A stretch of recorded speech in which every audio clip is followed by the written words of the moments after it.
Em nome do Pai, do Filho e do Espírito Santo. Amém. Família Mel de Deus, estamos vendo reis. Estamos vendo toda a preparação para a construção do templo, madeira, as obras, as pedras, o ouro, tudo que Davi já tinha preparado, que o rei Salomão também preparou. E hoje vai ser a dedicação do templo, que é a dedicação, a consagração do templo àquele que é Deus, aquele que realmente faz. E acontece, capítulo 8 de 1 Reis, de 1 até o 35, a gente vai ler hoje, tá bom?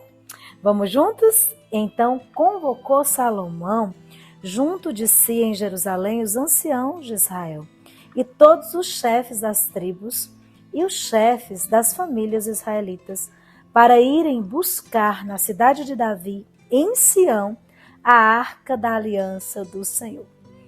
Todos os israelitas se reuniram junto do rei Salomão no mês de Etanim, que é o 7º, durante a festa, que é a festa dos tabernáculos, certo?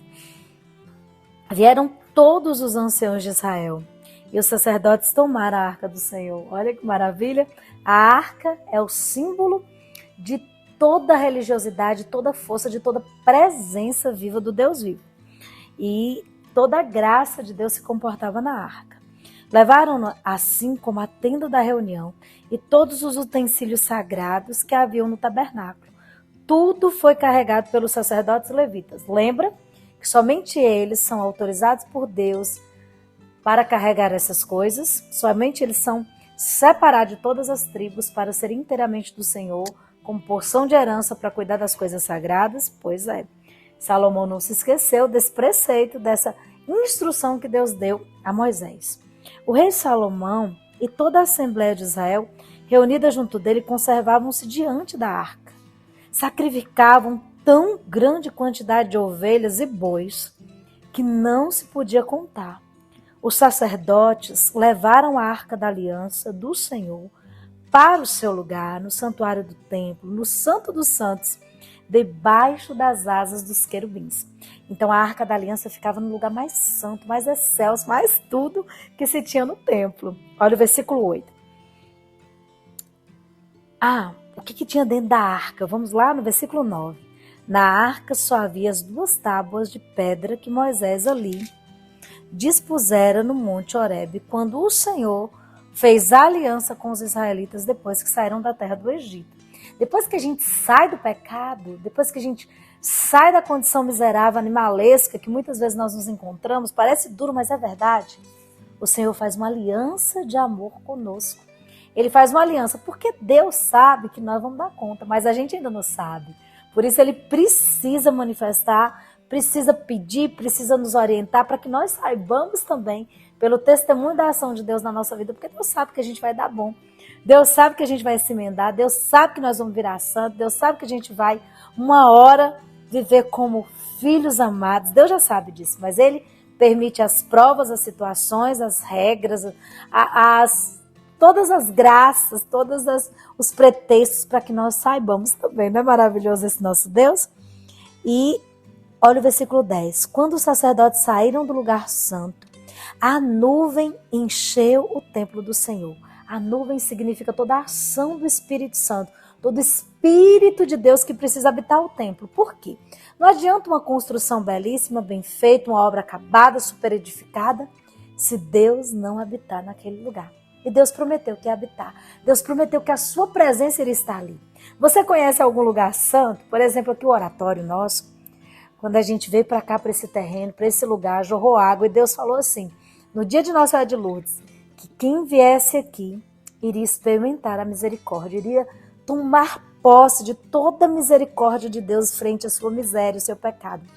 Aqui iriam desvencilhar do pecado e se encontrar com o amor misericordioso de Deus, com amor de entranhas. Então, Deus habita aqui no santuário, no Santíssimo Corpo e Sangue, nas capelas, mas a sua presença, a sua graça, a sua misericórdia, a sua unção habita este lugar. Quando alguém chega aqui na Mel de Deus, no Recanto Mel de Deus, sente um pedacinho do céu. Por quê? Porque Deus está aqui. Não é por causa da estrutura, não é por causa do lugar, não é por causa de nós, nunca.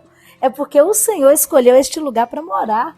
E onde Deus habita é graça, é bênção, é amor, é encontro, é perdão, Você já viu os lugares santos como é Medjugorje, Aparecida do Norte, o Pai Eterno, são santuários onde há uma profecia, há uma promessa, e nesses lugares alcançamos milagres, a graça, a conversão, a verdade, a conexão, a intimidade, a comunhão com Deus. É fabuloso. Então eu aconselho a cada um, vá em lugares santos, porque a experiência com os lugares santos é magnânima, é magnífica. A gente volta renovada, a nossa fé volta aumentada, porque Deus habita ali, mas nós precisamos, pela experiência, saber na nossa carne que Deus está ali. Deus já sabe, mas nós precisamos saber também, não é lindo? Pois é. Aí o Senhor disse assim, olha que coisa, no versículo 11. De modo tal que os sacerdotes não puderam ali ficar para exercer as funções de seu ministério, porque a glória do Senhor enchia o templo do Senhor. Eles não podiam nem trabalhar, era tamanho. Quando a gente vê a glória de Deus, quando a gente está diante da presença de Deus, a gente não faz nada, a gente paralisa, a gente fica estático, a gente contempla, a gente olha, a gente vê e a gente fica assim só bebendo e degustando. Sabe como Maria ficava assim hipnotizada aos pés do mestre, escutando a sua palavra? A gente fica assim como ela, diante da glória de Deus, do poder de Deus, da majestade de Deus, da vida de Deus. Não é maravilhoso? Deus quer isso todo dia na nossa vida. Nós ficarmos encantados, deslumbrados com a ação cotidiana de Deus na nossa vida. Depois o rei virou-se para a Assembleia de Israel, que se conservava de pé, e a abençoou. Bendito seja o Senhor Deus de Israel, disse ele, que falou pela sua boca meu pai, e que pela sua mão acaba de cumprir a promessa que ele fez quando disse: desde o dia em que tirei do Egito meu povo de Israel, eu não escolhi cidade alguma entre as tribos de Israel para que aí me fosse edificada uma casa, onde residisse o meu nome. Mas escolhi Davi para reinar sobre o meu povo de Israel. Olha que lindo. Davi, meu pai, tinha intenção de construir um templo ao nome do Senhor, Deus de Israel. Mas o Senhor disse: quando tiveste a intenção de edificar um templo ao meu nome, fizestes bem. Deus gostou, né? Tu, porém, não edificarás esse templo. Será o teu filho, saído de ti, quem construirá um templo ao meu nome. O Senhor cumpriu, pois, a palavra que pronunciou. Como o Senhor o disse, eu me sentei sobre o trono de Israel, sucedendo meu pai Davi, construí esse templo ao nome do Senhor Deus de Israel. Preparei um lugar para a arca onde se encontra a aliança do Senhor. A aliança que fez com nossos pais quando nos tirou do pecado, do Egito. Em seguida, pôs Salomão diante do altar, em presença de toda a assembleia, estendeu as mãos para o céu e disse, daqui a pouco eu vou dizer o que ele disse, mas olha que maravilha, reconhecer que a promessa de Deus está sendo cumprida. Pensa aí, qual é a promessa de Deus que você pode dizer? Deus prometeu e cumpriu. A sua palavra não voltou sem produzir o fruto prometido, como diz Isaías. Eu posso dizer, Deus prometeu que eu ia me casar bem, Deus cumpriu. Deus prometeu que ia me dar uma comunidade para eu viver, para eu ser santo, um itinerário para eu não me perder na volta da casa do Pai. Deus tem me dado.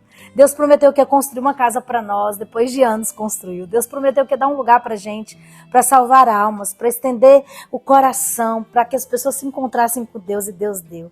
Deus prometeu na minha carne, há 20 anos atrás, que ia me fazer proclamar a palavra dele, anunciar, viver para ele, exclusivamente. Ele ia me dar um lugar, uma maneira para eu entregar a minha vida a ele, consumir os meus dias por ele, e ele deu. Gente, eu contemplo tantas promessas de Deus, que ia me dar sofrimento, arrodo, lágrimas para chorar, para que eu não me perdesse. Deus tem dado também.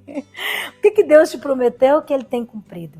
Você pode dizer como Salomão, o Senhor prometeu que eu ia construir, olha que a belezura de Deus. Deus já sabia que ele ia cumprir, mas ele faz para que nós creiamos que ele pode também cumprir, para que nós tenhamos fé. Quais são as promessas de Deus na tua vida? Escreve aí nos comentários. Fala aí o que Deus fez para você. E agora vamos fazer essa oração de Salomão no versículo 23. Vamos juntos? Senhor Deus de Israel, não há Deus semelhante a vós, nem no mais alto dos céus, nem aqui embaixo na terra. Vós sois fiel à vossa misericordiosa aliança com os vossos servos que caminham diante de vós de todo o seu coração. Bate no peito e diz, sou eu, Deus. Cumpristes a promessa que fizeste ao vosso servo Davi, meu pai. A Debrinha, você, fala seu nome. O que a vossa boca falou, realizou vossa mão, como hoje se vê. Diz seu nome, profetiza. Agora, Senhor Deus de Israel, realizai a promessa que fizeste ao vosso servo Davi, meu pai. Quando dissestes, não te faltará jamais diante de mim um sucessor, ocupando o trono de Israel, contanto que os teus filhos guardem cuidadosamente os teus caminhos, andando diante de mim, como tu mesmo fizeste. Cumpra-se, pois, presentemente, ó Deus de Israel, a promessa que fizestes ao vosso servo Davi, meu pai. Fala para Deus, cumpra, Senhor, a promessa que o Senhor fez à minha mãe, ao meu avô, à minha avó, que nenhum da minha casa se perderá, que para sempre terá fiéis católicos, praticantes, cristãos que amam a Deus em toda a minha descendência e toda a minha família. Vai ter sempre gente que acredita, que morre, que vive por Deus, que está no templo sagrado, que contempla os teus milagres, que testemunha as tuas promessas. Senhor, por favor, meu Deus, não deixe faltar jamais pessoas na minha casa, que te amem, que te adorem, que acreditem, que tenham fé em ti. Olha que maravilhoso. E aí, gente, tem o 28, o 29, 31, 33, até o 35, onde Salomão vai pedindo, Senhor, perdoa o pecado do povo. Senhor, quando não tiver chuva na terra, faz chover nesse lugar santo. Senhor, faz milagre nesse templo. Perdoa, ama, acolhe a adoração, acolhe as oferendas, acolhe o sacrifício, acolhe as preces. O templo, o santuário, a casa, a igreja, a tua vida. É o lugar onde Deus habita, é o lugar onde Deus quer fazer, manifestar o teu poder. Peça, clame, porque Deus quer dar. O Espírito de Deus quer repousar sobre você. E você precisa acreditar. Renova a tua fé, renova o encantamento nas promessas de Deus, renova a certeza que o Espírito Santo habita sobre a tua vida, a tua casa, o teu templo, e habita na Igreja Católica Apostólica Romana, que é santa, santa e santa. Deus atende. Aonde você for no santuário, Deus derrama graças, bênçãos, para que você aumente a sua fé e creia que Deus cumpre e é fiel em suas promessas. Deus te abençoe, Deus te faça muito feliz, começando a semana com Ele.